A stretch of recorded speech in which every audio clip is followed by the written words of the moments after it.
So good morning guys. तो चलिए start करते हैं आज के यानी कि 1 फरवरी के इंपॉर्टेंट करंट अफेयर्स को। और आज का सबसे इंपॉर्टेंट प्रश्न ये रहा आपके सामने कि अभी हाल ही में भारत का पहला एआई सक्षम राज्य विश्वविद्यालय ये कहां पर शुरू होगा। तो इसका सही उत्तर होगा उत्तर प्रदेश में। तो भारत का पहला एआई सक्षम राज्य विश्वविद्यालय ये उत्तर प्रदेश के मेरठ में स्थित चौधरी चरण सिंह विश्वविद्यालय में शुरू किया जा रहा है। मतलब यहाँ पे जो भी कामकाज है, जो भी पढ़ाई है, उन सब में एआई का इस्तेमाल होगा। ठीक है, तो याद रखना कहां पर, उत्तर प्रदेश के मेरठ में। कौन सा विश्वविद्यालय? चौधरी चरण सिंह विश्वविद्यालय में। अच्छा, यहाँ पे एआई से संबंधित कुछ इंपॉर्टेंट क्वेश्चंस मैं आपको रिवाइज कराऊंगा, लेकिन मेरठ की बात हो रही है तो ध्यान में रखना मेरठ इसे अपने हस्त निर्मित यानी कि हाथों से गढ़ी गई कैंची के लिए ये प्रसिद्ध है। और इसी कैंची को जीआई टैग भी मिल चुका है। और अभी पिछले साल 2025 में बिहार के एक एग्जाम में ये प्रश्न पूछा भी गया था। इसको जीआई टैग मिला तो बहुत टाइम हो गया, लेकिन अभी पिछले साल ही एग्जाम में आया था। वैसे अभी मेरठ के 2025 में हमने पढ़ा था, मेरठ का एक वाद्य यंत्र है बिगुल, उसको भी जीआई टैग मिला था। ये भी ध्यान रखना। और अगर पूछे ना कि भारत का पहला एआई केंद्रित स्पेशल इकोनॉमिक जोन ये किस शहर में स्थापित किया जा रहा है, तो नवा रायपुर छत्तीसगढ़। चलो पहले काम करते हैं, एआई से संबंधित जो भी इंपॉर्टेंट क्वेश्चंस बनते हैं अभी करंट अफेयर्स में लेटेस्ट में आपको रिवाइज करवाता हूँ। हाँ, ये देखो वो प्रश्न जो मैं आपको कह रहा था, बीपीएससी एग्जाम में पूछा गया था 2025 में। तो इसका उत्तर होगा ये कैंची। अब एआई मतलब देखो, एआई मतलब आर्टिफिशियल इंटेलिजेंस। याद रखना एआई के फादर कहा जाता है जॉन मैकार्थी को, और एआई के गॉडफादर पूछेंगे तो जेफरी हिंटन को कहा जाता है। उसके अलावा चैट जीपीटी के जो निर्माता है ओपन एआई, इन्होंने 2025 के अंत तक नई दिल्ली में अपना पहला भारतीय कार्यालय खोला। मलेशिया ने राइट बैंक लॉन्च किया था, ये दुनिया का पहला एआई संचालित बैंक है। Bharat health AI global regulatory network में शामिल हो गया, इसका मुख्यालय जेनेवा स्विट्जरलैंड में है। भ्रष्टाचार से निपटने के लिए एआई मंत्री हैं डेला, इनको नियुक्त करने वाला दुनिया का पहला देश बना था अल्बानिया। और ग्लोबल एआई इंडेक्स में भारत तीसरे स्थान पर है, टॉपर अमेरिका है। महाराष्ट्र ने माइक्रोसॉफ्ट के साथ पार्टनरशिप करके महाक्राइम ओएस एआई लॉन्च किया था। यह भारत का पहला एआई आधारित साइबर अपराध जांच प्लेटफॉर्म है। ग्लोबल एआई शो का आयोजन अभी अबू धाबी में हुआ। और इंडिया अभी फरवरी में एआई इम्पैक्ट समिट का आयोजन करेगा नई दिल्ली में। और भारत का पहला AI powered anti drone petrol vehicle का नाम इंद्रजाल है। भारत का पहला एआई इंडस्ट्री एसोसिएशन अभी बनाया गया, जिसका मुख्यालय मुंबई में है, और इसके पहले प्रेसिडेंट बनाए गए विजय कलियंत्री।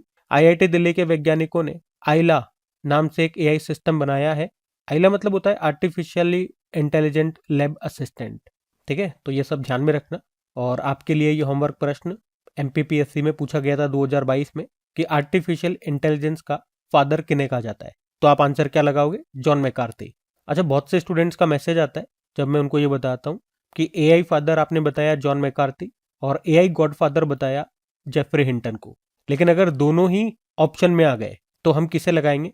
तो मैंने यही बताया, जो मैंने बताया वही लगाओ, और क्या है। और ये इस तरह का प्रश्न मैं आपको दिखाता हूँ, ये एग्जाम में आ भी चुका है, पिछले ही साल बीपीएससी में पूछा गया था। ये देखो फादर ऑफ एआई, इसमें आपको दोनों नाम दिख जाएंगे, जेफरी हिंटन और जॉन मैकार्थी। तो आंसर माना गया जॉन मैकार्थी को ही। ठीक है, ध्यान रखना। ये अगला प्रश्न देखते हैं। फिर अगले में पूछ रहे, अभी हाल ही में रुद्र सशस्त्र यानी कि आर्म्ड हेलीकॉप्टर उड़ाने वाली अभी भारतीय सेना की पहली महिला पायलट कौन बन गई है? तो आंसर होगा हंसजा शर्मा। तो कैप्टन हंसजा शर्मा भारतीय सेना की पहली महिला पायलट बन गई हैं, जिन्होंने रुद्र आर्म्ड हेलीकॉप्टर को उड़ाया है। वो मूल रूप से जम्मू की रहने वाली है। उनकी ट्रेनिंग हुई थी नासिक के combat army aviation training school में, जहाँ पे ट्रेनिंग के समय उन्होंने टॉप भी किया था। और उन्हें सिल्वर चीता ट्रॉफी भी मिली थी, और ये ट्रॉफी पाने वाली भी वो अभी तक पहली महिला अधिकारी हैं। नाम है हंसजा शर्मा, और इन्होंने ये उड़ाया भी रुद्र आर्म्ड हेलीकॉप्टर, उड़ाने वाली पहली महिला पायलट बन गई। नाम इंपॉर्टेंट रहेगा, एग्जाम में आएगा ये प्रश्न, याद रखना। ये जो रुद्र हेलीकॉप्टर है ना, इसको बनाया किसने है? हिंदुस्तान एरोनॉटिकल लिमिटेड कंपनी ने, जिसका मुख्यालय बेंगलुरु में है। और आप जानते हो ये हमारे 14वें नंबर की महारत्न कंपनी है। अच्छा, ऑप्शन देखो पहले। सिमरन बाला की अगर हम बात करते हैं तो अभी रिपब्लिक डे परेड 2026 में सीआरपीएफ की पुरुष टुकड़ी को पहली बार किसी महिला ने लीड किया था, नेतृत्व किया था, तो वो महिला यही है, सिमरन बाला। ठीक है, तो ये नाम भी इंपॉर्टेंट रहेगा। काम्या कार्तिकेयन साउथ पोल पर पहुंचने वाली पहली भारतीय महिला बनी थी। Sangeeta Barua press club of India की पहली महिला अध्यक्ष बनी थी। बाकी कुछ और महिलाएं भी मैं आपको रिवाइज कराऊंगा। उससे पहले आपके लिए ये कुछ इंपॉर्टेंट प्रश्न है। ये सारे प्रश्न एग्जाम में पूछे गए हैं। अब ये इतने सारे प्रश्न हो गए, तो जो प्रश्न की फॉर्मेट में मैं आपके सामने लेकर के आता हूं तो इस तरह से नहीं लाया, एक एक लाइन में लिख के ले आया है ना, तो ये ध्यान में रखना। जैसे कि प्रश्न क्या बनता है, भारत में फाइटर जेट उड़ाने वाली पहली महिला कौन है? तो अवनी चतुर्वेदी, 2018 में इन्होंने मिग 21 उड़ाया था। उसके अलावा भारत की पहली महिला राफेल पायलट बनी थी शिवांगी सिंह। और अगर पूछते हैं प्रश्न की भारतीय नौसेना की पहली महिला पायलट, तो भी आंसर होगा शिवांगी सिंह। ये प्रश्न एग्जाम में आया हुआ है, इसलिए मैं आपको बोल रहा हूँ, सारे नोट कर लेना ये। वैसे पीडीएफ आपको मिल जाती है क्रिक एग्जाम एप्लीकेशन पे। अच्छा, उसके अलावा ये देखो, एक प्रश्न ये था कि नौसेना के फाइटर प्लेन उड़ाने वाली पहली महिला का नाम क्या है? तो आस्था पूनिया इनका नाम है। फाइटर प्लेन उड़ाया था इन्होंने। और भारतीय नौसेना की पहली महिला हेलीकॉप्टर पायलट कौन है? अनामिका बी राजीव है। एक प्रश्न ये आया था कि लाइट कॉम्बैट एयरक्राफ्ट जो है तेजस, इसको उड़ाने वाली पहली महिला पायलट का नाम क्या है? तो आंसर होगा मोहना सिंह। ये सारी महिलाएं हैं, सारी महिलाएं पायलट हैं, किसी न किसी केस में पहली है। और सारे एग्जाम के पूछे गए प्रश्न है, तो भैया इंपॉर्टेंट रहेगा एक एक प्रश्न। इसके अलावा भी महिलाएं थमती नहीं है, कुछ और महिलाएं आपके सामने लेकर के आऊंगा। ये सारे इंपॉर्टेंट करंट अफेयर्स के प्रश्न है। जैसे कि माउंट एवरेस्ट पर चढ़ने वाली सीआईएसएफ की पहली जो अधिकारी बनी थी, गीता सामोता नाम है। माउंट एवरेस्ट पर चढ़ने वाली पहली भारतीय दृष्टिबाधित महिला बनी थी छोंगजिंग अंगमू, हिमाचल प्रदेश के किन्नौर की है ये। यूनाइटेड नेशन ने 2026 को अंतर्राष्ट्रीय महिला किसान वर्ष घोषित किया। नासा के international air and space programme को पूरा करने वाली पहली भारतीय महिला कौन बनी थी? डांगिती जानवी, आंध्र प्रदेश से है। और अभी एक अवार्ड मिला था, पोलोस मार्क ग्रेगोरियस अवार्ड। ये डॉक्टर जो टेसी थॉमस है, टेसी थॉमस है इनका नाम, इनको मिला था। और आप जानते हो मिसाइल वुमेन ऑफ इंडिया इन्हीं को कहा जाता है। व्हील चेयर पर सवार होकर अंतरिक्ष यात्रा करने वाली पहली व्यक्ति बनी थी कौन? माइकेला बेंथॉस, ये जर्मनी से है। उसके अलावा इंडियन मिलिट्री एकेडमी जो देहरादून उत्तराखंड में है, तो उसके 93वें वर्ष के इतिहास में वहां से पास होने वाली पहली महिला अधिकारी बनी थी सई जाधव, इनका नाम है, महाराष्ट्र से है वो। अभी बांग्लादेश की पहली महिला प्रधानमंत्री का निधन हो गया, नाम है खालिदा जिया।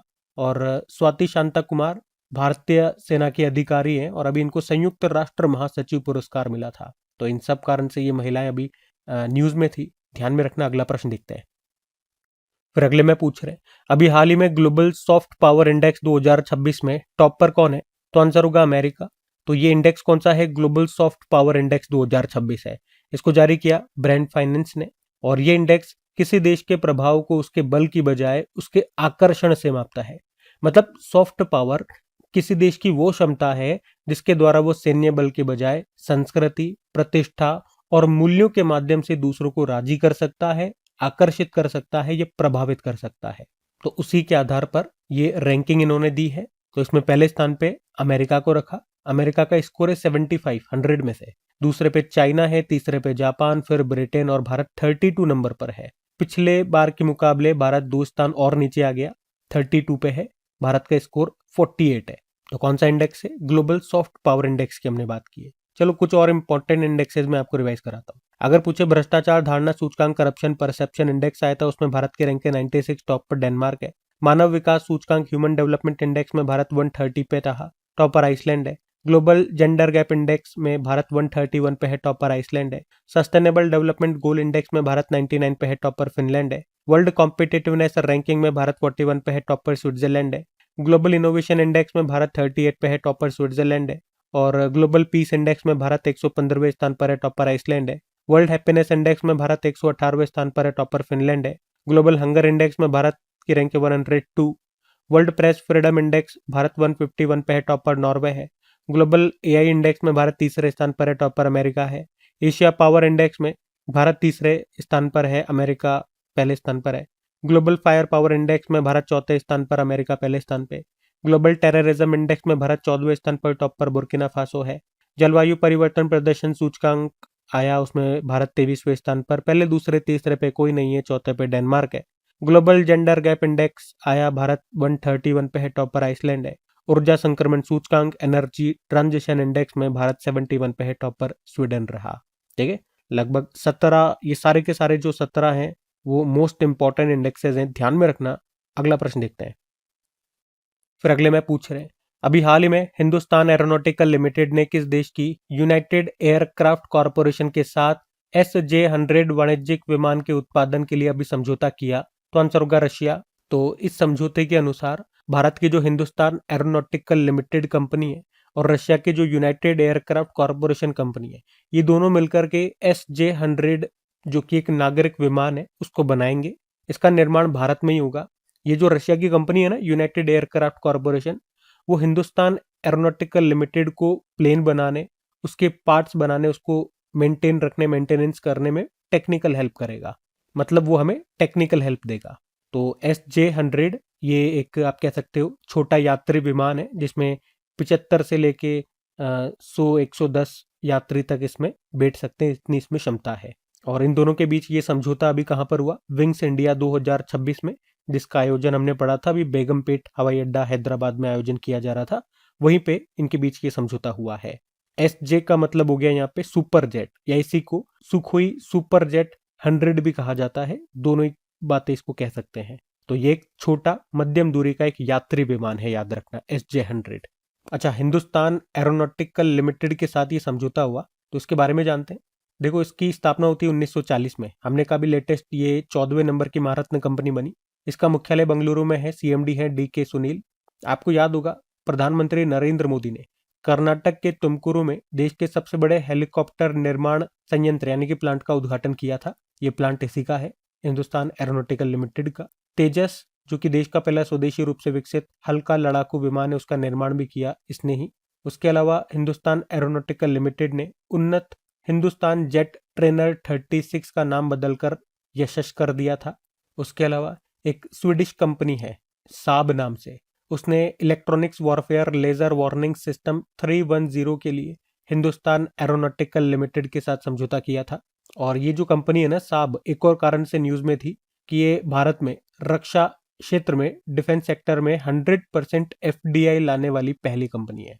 उसके अलावा किस देश ने भारत को दूसरा GEF 404 इंजन सौंपा था? तो अमेरिका ने। और भारत में ये किसको मिला था? हिंदुस्तान एरोनॉटिकल लिमिटेड को। ये इंजन तेजस लड़ाकू विमान में लगेगा। और भारत का पहला प्राइवेट PSLV ये किसके द्वारा बनाया जा रहा है? तो हिंदुस्तान एरोनॉटिकल लिमिटेड और लार्सन एंड टुब्रो ने मिलकर के इसको बनाया है। अभी आपने पढ़ा था, हमारे जो केंद्रीय नागरिक उड्डयन मंत्री हैं राम मोहन नायडू जी, उन्होंने ध्रुव NG हेलीकॉप्टर के नागरिक संस्करण का उद्घाटन किया था। कहाँ से? बंगलुरु से। और इसका निर्माण हिंदुस्तान एरोनॉटिकल लिमिटेड ने किया। उसके अलावा भी आपने पढ़ा होगा, भारतीय सेना और हिंदुस्तान एरोनॉटिकल लिमिटेड ने असम के मिसामारी में एक हेलीकॉप्टर MRO हब की आधारशिला भी रखी थी। MRO मतलब मेंटेनेंस, रिपेयर एंड ओवरऑल। तो इन सब कारण से अभी ये न्यूज में था, मैंने आपको रिवाइज करवा दिया। अगला प्रश्न बढ़ते हैं। फिर अगले में पूछ रहे कि अभी हाल ही में किसने अपने स्वदेशी पनडुब्बी स्वदेशी सबमरीन जिसका नाम है नारवाल, इसका पहला समुद्री परीक्षण सफलतापूर्वक पूरा किया है? तो आंसर होगा ताइवान। तो ताइवान की ये अपनी पहली स्वदेशी रूप से विकसित पनडुब्बी है। इसका नाम नारवाल है, या इसी को हाईकुन भी कहते हैं। और अभी इसका पहला समुद्री परीक्षण इन्होंने पूरा कर लिया है। ठीक है, तो ये किसकी स्वदेशी पनडुब्बी है? याद रखना, नारवाल ताइवान की है। अच्छा, यहाँ पे कुछ और इंपॉर्टेंट पनडुब्बियों से संबंधित प्रश्न मैं आपको कराऊंगा, लेकिन उससे पहले ये दो प्रश्न आप याद रखना। एक तो ताइवान को पहले किस नाम से जानते थे? तो फार्मोसा के नाम से जानते थे। ये फार्मोसा द्वीप पर है इसीलिए। और फार्मोसा जल संधि या फार्मोसा जल डमरू मध्य, ये किन किन के बीच है? या यूं कह दें, ये ताइवान को किससे अलग करता है? तो चीन की मुख्य भूमि से ये ताइवान को अलग करता है। ये इंपॉर्टेंट पॉइंट मैं आपको बता रहा हूँ, ये प्रश्न एग्जाम में आ भी चुका है। बाकी कुछ और हमारी जो सबमरीन से बनने वाले प्रश्न मैं आपको रिवाइज कराता हूँ। देखो, याद रखना, जो अरिहंत श्रेणी की 6 परमाणु पनडुब्बियां हैं वो रशिया की मदद से बनाई जा रही है। और अभी इनमें से 2 परमाणु पनडुब्बियां हमारी नौसेना में शामिल भी हो चुकी है, जिसमें से पहली है INS अरिहंत। तो प्रश्न ऐसे ही आता है कि भारत की पहली स्वदेशी परमाणु पनडुब्बी का नाम क्या है? INS अरिहंत है। और दूसरी INS अरिघात है। और तीसरी INS अरिदमन होगी। जबकि अगर बात करें देश की पहली एंटी सबमरीन कॉर्वेट, कॉर्वेट एक तरह का जहाज ही होता है, इसका नाम है INS अर्नला। अगर पूछे भारत की पहली स्वदेशी निर्मित पनडुब्बी कौन सी है, तो वो INS शाल्की थी। इसको मजगांव डॉक लिमिटेड मुंबई ने बनाया था। ये प्रश्न आ चुका है एग्जाम में। और मैंने आपको बता दिया, भारत की पहली परमाणु पनडुब्बी INS अरिहंत हो गई। अच्छा, भारत की पहली स्कॉर्पियन क्लास पनडुब्बी का नाम क्या है? INS कलवरी है।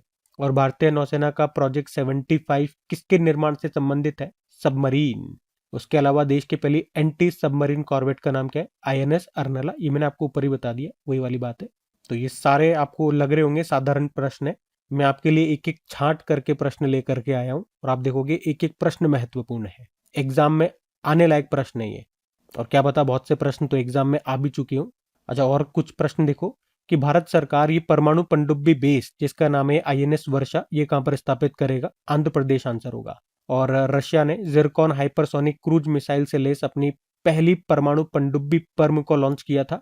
उसके अलावा हमारी जो प्रेसिडेंट है द्रौपदी मुर्मू, इन्होंने कर्नाटक के कारवार में आईएनएस कदम्ब नेवल बेस पर अभी सबमरीन में यात्रा की थी, आपको याद है? और वो सबमरीन कलवरी श्रेणी की थी, उसका नाम था आईएनएस वागशीर। तो ये करंट अफेयर्स का इंपॉर्टेंट प्रश्न बनता है आपका।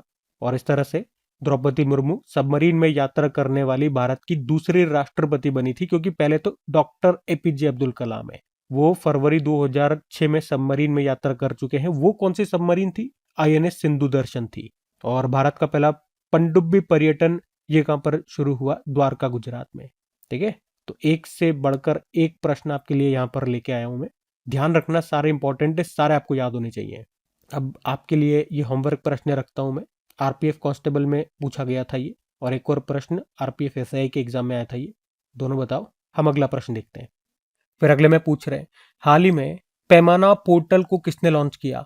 तो आंसर होगा सांख्यिकी एवं कार्यक्रम कार्यान्वयन मंत्रालय ने, यानी कि ministry of statistic and programme implementation ने। और इस पैमाना पोर्टल की फुल फॉर्म क्या है? Project infrastructure monitoring and analytics for nation building. तो इसे क्यों लॉन्च किया गया, या ये है क्या पैमाना पोर्टल, क्या करेगा ये? तो ऐसा कहा जा रहा है कि जो 150 करोड़ रुपए से अधिक के जो बुनियादी ढांचा परियोजनाएं होंगी, जो इंफ्रास्ट्रक्चर प्रोजेक्ट्स होंगे, जैसे कि सड़क बनाना, रेल बनाना, बिजली बनाना, जिनमें लागत आने वाली है 150 करोड़ रुपए से ज्यादा, तो उनकी ऑनलाइन निगरानी रखी जाएगी इस पोर्टल के माध्यम से। और ऐसा करने का उद्देश्य क्या है? परियोजनाओं में देरी को रोकना, पारदर्शिता ट्रांसपेरेंसी लाना, और रियल टाइम डेटा द्वारा तेजी से निर्णय लेना। ठीक है, तो पोर्टल को किस मंत्रालय ने लॉन्च किया, क्या उसका उद्देश्य है, वो तीनों बातें हमने देख ली है। अब कुछ और पोर्टल एप्लीकेशंस न्यूज में रही थी, मैं आपको रिवाइज करवाता हूँ। एक कायका सेतु पोर्टल आया था, कर्नाटक ने इसको लॉन्च किया था। देखो कौन सा पोर्टल या एप्लीकेशन है वो यहाँ पे लिखा हुआ है, किसने लॉन्च किया यहाँ पे हम बात करेंगे, और किससे संबंधित है वो सब चीजें यहाँ पे लिखी हुई है। मैं ये दोनों बातें आपको बताऊंगा, आप जानना चाहते हो उसके बारे में तो यहाँ पे आराम से रीड कर सकते हो। बाकी गज रक्षक एप्लीकेशन को मध्य प्रदेश ने लॉन्च किया, ज्ञान भारतम पोर्टल को भारत सरकार ने, एसीनेट ऐप को भारतीय चुनाव आयोग ने, और प्रतिभा सेतु ऐप को संघ लोक सेवा आयोग ने, प्रवाह पोर्टल को आरबीआई ने, उम्मीद पोर्टल को केंद्र सरकार ने, सचेत एप्लीकेशन को राष्ट्रीय आपदा प्रबंधन प्राधिकरण नेशनल डिजास्टर मैनेजमेंट अथॉरिटी ने, एआई चैटबॉट सारथी को हरियाणा सरकार ने, ई सेहत एप्लीकेशन को जम्मू कश्मीर ने, और राइज एप्लीकेशन को उत्तर प्रदेश ने लॉन्च किया। ठीक है, सब ध्यान में रखना। अगला प्रश्न देखते हैं। फिर अगले में पूछ रहे हैं कि भारत में शहीद दिवस कब मनाया जाता है? तो आंसर होगा 30 जनवरी को। तो भारत में 2 बार हम शहीद दिवस के रूप में मनाते हैं। एक तो ये 30 जनवरी को मना रहे हैं। क्यों 30 जनवरी को? क्योंकि 30 जनवरी 1948 को नाथूराम गोडसे ने महात्मा गांधी जी को गोली मार करके उनकी हत्या कर दी थी, इसीलिए 30 जनवरी को ये दिन मनाते हैं। और एक शहीद दिवस हम 23 मार्च को मनाते हैं, क्योंकि 23 मार्च 1931 को हमारे जो 3 वीर थे, भगत सिंह, सुखदेव और राजगुरु, इनको फांसी दी गई थी। तो एक तो 23 मार्च और 30 जनवरी को हम शहीद दिवस के रूप में मनाते हैं। अच्छा, एक और बात याद रख लो यहाँ से कि भारत में 30 जनवरी को हम कुष्ठ रोग दिवस के रूप में भी मनाते हैं, या इसको कई जगह कुष्ठ रोग विरोधी दिवस भी कहा जाता है। अच्छा, 30 जनवरी को ही क्यों मनाते हैं फिर ये? क्योंकि महात्मा गांधी जी ने कुष्ठ रोगियों की निस्वार्थ सेवा की थी, इसीलिए भारत में इस दिन को उनके सम्मान में चुना गया 30 जनवरी को ही। जबकि दुनिया भर में जो वर्ल्ड लेप्रोसी डे होता है, कुष्ठ रोग को लेप्रोसी कहते हैं, तो दुनिया भर में जो वर्ल्ड लेप्रोसी डे होता है वो जनवरी के आखिरी संडे को होता है। तो ये कोई फिक्स नहीं होता, ये डे ऊपर नीचे हो सकता है। तो इतना सा याद रख लो, जनवरी के लास्ट संडे को मनाते हैं दुनिया भर में वर्ल्ड लेप्रोसी डे। लेकिन भारत में जो कुष्ठ रोग दिवस होता है वो फिक्स है, वो 30 जनवरी को ही होगा। और कुष्ठ रोग से मैं आपको 2-4 बातें बता दूं कि भारत को कुष्ठ रोग मुक्त बनाने का जो लक्ष्य है 2027 है। और कुष्ठ रोग, इसको हैंसन रोग से नाम से भी जाना जाता है। और ये जो कुष्ठ रोग है ये माइकोबैक्टीरियम लेप्री नामक जीवाणु के कारण होने वाला एक संक्रामक रोग है। तो याद रखना किससे होता है? माइकोबैक्टीरियम लेप्री नाम का एक जीवाणु है, यानी कि बैक्टीरिया है, उससे होता है। एक संक्रामक रोग है ये, मतलब फैलने वाला है एक दूसरे से दूसरे में।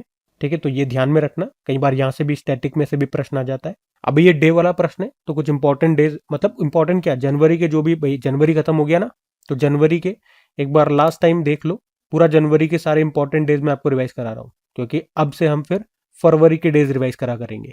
तो हो सके तो मेरे साथ साथ बोलने की कोशिश करना।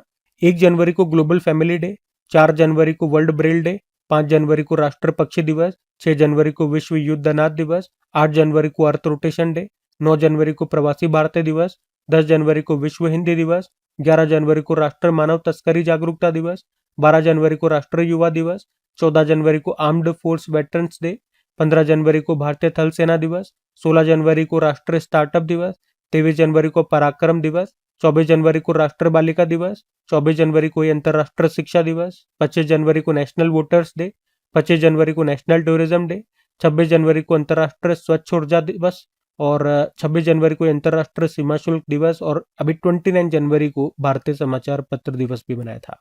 ठीक है, तो ये सब ध्यान में रखना। अगला प्रश्न देखते हैं। फिर अगले में पूछ रहे हैं, अभी भारत ने 2026-27 के लिए किस राज्य के लिविंग रूट ब्रिज को यूनेस्को वर्ल्ड हेरिटेज सूची में शामिल करने के लिए अभी नामांकन जमा किया है? तो ये आपको मिलेगा मेघालय में।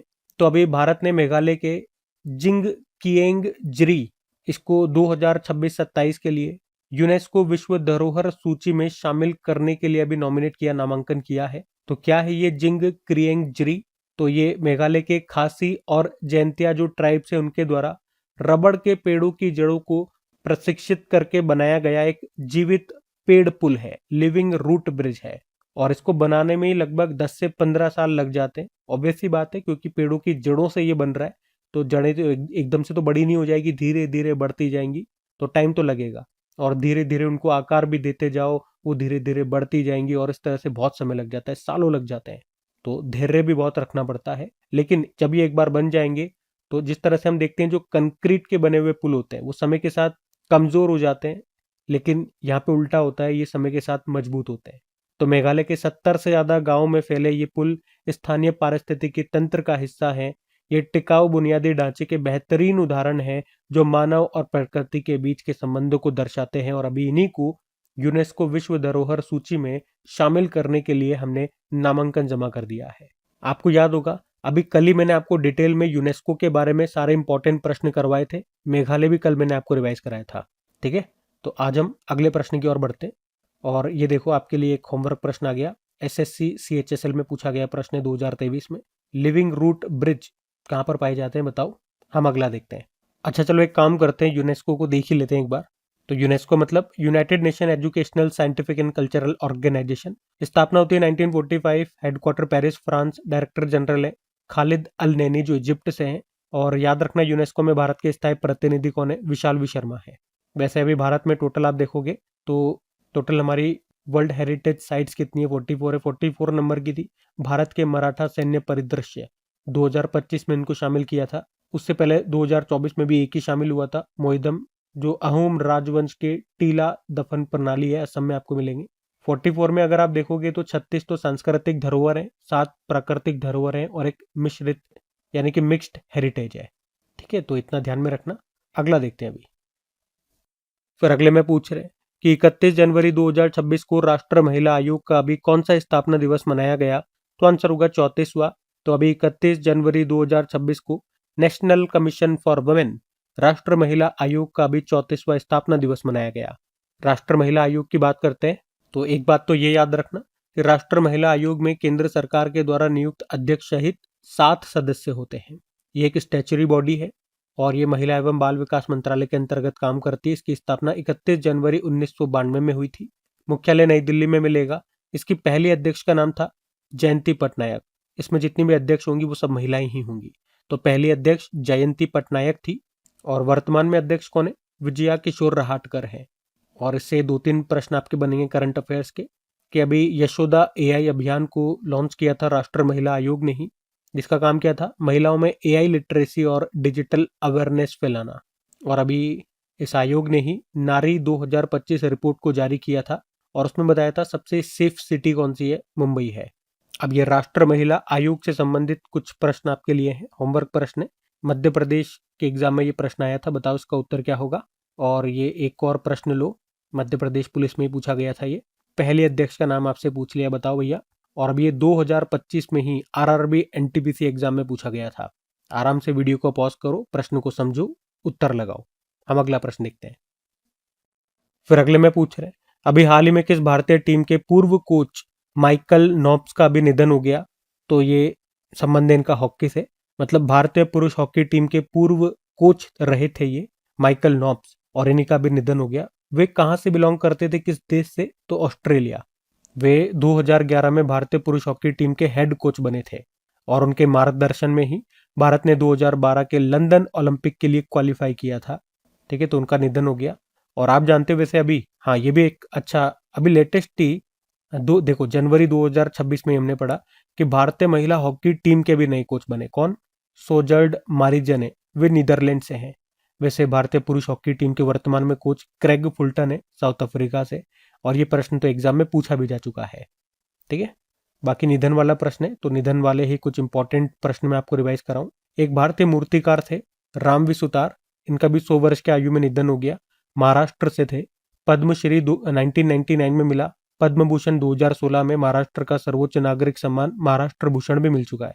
मेहर कास्टेलिनो 1964 में भारत की पहली मिस इंडिया का खिताब इन्होंने जीता था, मुंबई से थी। विनोद कुमार शुक्ल हिंदी साहित्यकार थे, और अभी 2024 के लिए उनको 59 नंबर का ज्ञानपीठ पुरस्कार दिया गया, और वह अवार्ड पाने वाले छत्तीसगढ़ के पहले साहित्यकार थे। बांग्लादेश की पहली महिला प्रधानमंत्री खालिदा जिया का निधन हो गया। पर्यावरणविद माधव गौडगिल का निधन हो गया, वे महाराष्ट्र से थे। उनकी ऑटोबायोग्राफी याद रखना, वॉक अप द हिल। बाकी 2024 में संयुक्त राष्ट्र का champions of the earth award भी इनको मिल चुका है। और पूर्व वर्ल्ड बिलियर्ड चैंपियन थे मनोज कोठारी, इनका भी निधन हो गया, कोलकाता से थे। अभी ब्रिटिश भारतीय पत्रकार और बीबीसी इंडिया ब्यूरो के पूर्व प्रमुख सर मार्क टली का भी निधन हो गया। वॉइस ऑफ इंडिया उनको कहा जाता था, भारत की आवाज। ठीक है, तो ये सभी इंपॉर्टेंट नाम थे, ध्यान में रखना। बाकी ये थी आज की हमारी करंट अफेयर्स की क्लास। तो कमेंट करके जरूर बताना आप लोग सेशन आपको कैसा लगा। अच्छा लगा तो दोस्तों के साथ में स्टडी ग्रुप में एक बार शेयर जरूर कर देना। वीडियो को लाइक नहीं करा तो लाइक कर देना। इनकी प्रैक्टिस के लिए क्विज आपको मिल जाएगी, क्रेक एग्जाम एप्लीकेशन पे पीडीएफ आपको मिल जाती है, दोनों बिल्कुल फ्री होते हैं। बाकी अब वीकली वाला वीडियो जाकर के देख लीजिए, और पसंद आए तो उसे शेयर जरूर कीजिए। बाकी चलो अभी कल के करंट अफेयर्स का हम क्विक रिवीजन कर लेते हैं और सेशन एंड करते हैं। तो कल पहला प्रश्न आपसे पूछा था, संपूर्णता अभियान 2.0 को किसने लॉन्च किया? नीति आयोग ने। मेघालय स्पाइस फेस्टिवल 2026 किस शहर में आयोजित किया गया? मुंबई। और दुनिया का सबसे बड़ा फूड इवेंट गल्फ फूड 2026 का आयोजन कहां पर किया गया? दुबई। इंडियन न्यूज़पेपर डे मनाया गया 29 जनवरी को। भारत के पहले इन्फ्लेटेबल स्पेस हैबिटेट का नाम क्या है? अंतरिक्ष हब। मुख्यमंत्री एती कोली दूतीपात योजना अभी लॉन्च की गई असम में। किस राज्य ने सरकारी अस्पतालों में देश का पहला समर्पित मोनोपॉज क्लिनिक या रजोनिवृत्ति क्लिनिक को शुरू किया? महाराष्ट्र। यूनेस्को विश्व धरोहर केंद्र ने बुद्धिस्ट डायमंड ट्रायंगल को यूनेस्को की अस्थायी सूची में शामिल किया। तो इस ट्रायंगल में 3 स्थल है, तो इन ऑप्शन में कौन सा नहीं है? तो सांची आंसर होगा। बाकी ये तीनों है, ललित गिरी, उदयगिरी और रत्नगिरी। और पथिक एप्लीकेशन के साथ आधार इंटीग्रेट करने वाला देश की पहली पुलिस फोर्स कौन सी बन गई? अहमदाबाद। और आखिरी प्रश्न था, आर्थिक सर्वेक्षण 2025-26 के अनुसार वित्त वर्ष 2027 में भारत की संभावित जीडीपी ग्रोथ रेट कितनी रहने का अनुमान लगाया? 6.8 से लेके 7.2% तक। बाकी चलो कल का भी होमवर्क प्रश्न देखते हैं और सेशन एंड करते हैं। तो कल आपसे पूछा था कि किस भारतीय स्टार्टअप ने भारत का पहला स्वदेशी एमआरआई स्कैनर विकसित किया? तो आंसर होगा वोक्सेल ग्रिड्स ने। आप सभी ने प्रश्न का बिल्कुल सही उत्तर दिया। अब ये आज का आपका होमवर्क प्रश्न,